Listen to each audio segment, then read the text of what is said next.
পরবর্তী প্রশ্ন এসেছে যে পাকা চুলকে কিভাবে কালো করা যায়।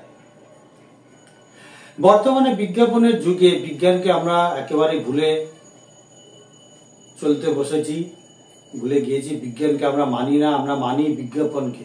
বিজ্ঞাপনে এসে তারা যা বলে সেটাকেই আমরা একেবারে চোখ বন্ধ করে বিশ্বাস করি যে এটা লাগালে সেটা লাগালে সাদা চুল কালো হয়ে যাবে। যদিও তারা রং দেয়, চুলে রং দেওয়া কিন্তু অত্যন্ত ক্ষতিকর, চুলের স্বাস্থ্যকে নষ্ট করে, চুল ঝরাকে আরো দ্রুত বাড়িয়ে তোলে এবং নানাভাবে সমস্যার সৃষ্টি করে চুলের স্বাস্থ্যের। অতএব কালো চুলকে সাদা করতে গেলে ঘরোয়া পদ্ধতি, প্রাচীন পদ্ধতি এবং আয়ুর্বেদ পদ্ধতিতে আমি বলবো সেটা হচ্ছে ट्यूब वीडियो में क्या करते हैं उसे सब्सक्राइब करना ना भूले। চুল যখন পেকে যাচ্ছে তার জন্য আগে থেকে কিছু প্রিপারেশন করতে হবে, যে দেখতে হবে যে কি জন্য চুল পেকে যাচ্ছে বা চুল ঝরে যাচ্ছে ইত্যাদি ইত্যাদি। তো প্রথমে অনেকগুলো পদ্ধতির কথা বলবো, প্রত্যেকটা পদ্ধতি আপনারা মন দিয়ে শুনুন এবং নিজের জীবনে অ্যাপ্লাই করুন, দেখবেন অবশ্যই সুফল লাভ করবেন। তার আগে আমি বলবো ভিডিওতে আপনারা যখন দেখছেন আপনারা একটা লাইক করে দেবেন, ভিডিওটা পারলে শেয়ার করে দিন এবং আপনাদের মূল্যবান মতামত দিন, যাতে ভিডিও করতে আমার খুব ভালো লাগে এবং আমি মোটিভেট হই যে আমার ভিডিওটা আপনাদের ভালো লাগছে এবং আরো ভালো ভালো ভিডিও করতে আমার ভালো লাগবে। যাই হোক, ভিডিওটা আমি করবই।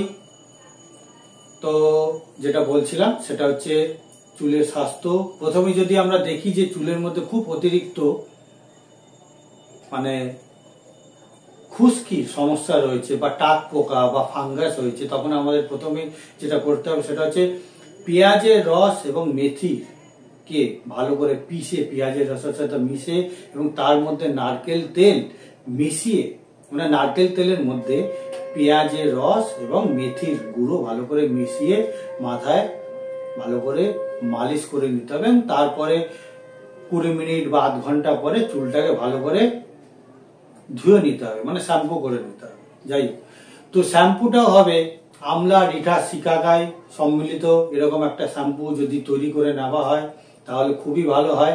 এর পরিপূরক হিসাবে বা এর কমপ্লিমেন্টারি হিসাবে কাজ করবে।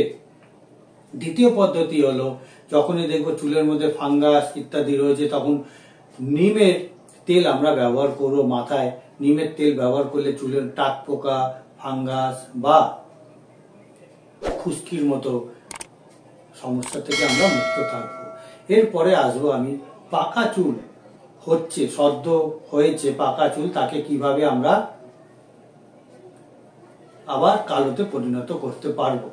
সেটা হচ্ছে সর্ষের তেলকে গরম করতে হবে, তার মধ্যে একটু মেথি আর কোয়া রসুন বা কোয়া রসুনের অভাবে সাধারণ রসুনও চলবে, সেই রসুনের রস ওর মধ্যে ভালো করে হালকা করে গরম করে নিতে হবে। রসুনকে একটু করে থেতো করে গরম করে নিতে হবে। কি করতে হবে, সর্ষের তেলের সাথে রসুনকে থেতো করে এবং মেথিকে একটু গুঁড়ো করে সর্ষের তেলের মধ্যে দিয়ে ওটাকে হালকা উষ্ণ গরম করে নিতে হবে।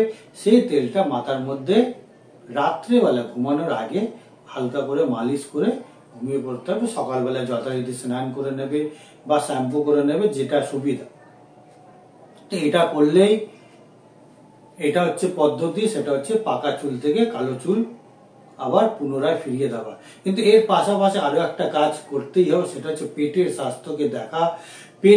পেটটা যাতে পরিষ্কার হয় সেটা নিশ্চিত করা। গ্যাস, অম্বল, অ্যাসিডিটি হলে তার নিবারণ করা। এই গ্যাস, অম্বল, অ্যাসিডিটি হচ্ছে দেহের যাবতীয় রোগের কারণ। পেট যে কোনো রোগের ক্ষেত্রে, বিশেষ করে চুলের রোগ বা চোখের রোগ বা অন্যান্য যে কোনো রোগের ক্ষেত্রে কিন্তু পেটের স্বাস্থ্যটাকে আমাদের পুনরায় ফিরিয়ে নিয়ে আসতেই হবে। পেটটা যাতে পরিষ্কার হয়, গ্যাস, অম্বল, অ্যাসিডিটি না হয় সেটা আমাদের নিশ্চিত করে নিতে হবে। তারপরে এই পদ্ধতিগুলোই কিন্তু দ্রুততার সাথে কাজ করবে এবং নিজের আকাঙ্ক্ষিত ফল আমরা পাবো। তো এই ভিডিওর মাধ্যমে আজকে জানিয়ে ফেললাম যে পাকা চুল কালো করার পদ্ধতি, আপনারা এটাকে ব্যবহার করুন এবং সমস্ত কিছু বুঝে শুনে করুন যাতে আপনারা এর সুফলটা লাভ করতে পারেন।